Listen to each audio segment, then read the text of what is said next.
Tradicionāli 7. martā pirmklasniekiem mūsu skolā notika ābeces svētki, kuros piedalījās gan paši pirmo klašu skolēni, gan viņu vecāki, gan skolas administrācijas pārstāvji, kā arī nejaukais ciemiņš Panda, kurš nozaga bērniem ābeci.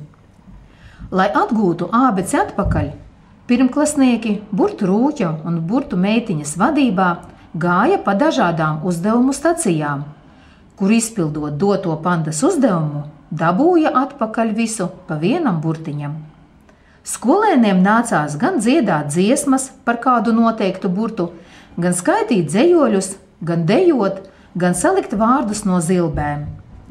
Arī vecāki neiztika bez Pandas uzmanības. Viņiem nodotajām zilbēm bija jāsaliek novēlējums saviem bērniem. Ar uzdevumu gan vecāki, gan bērni veiksmīgi tika galā. Piedzīvojumu ceļojuma galā pirmklasnieki no skolas administrācijas saņēma certifikātus par apgūtajiem burtiem, bet no vecākiem pīrāgus pārsteigumus.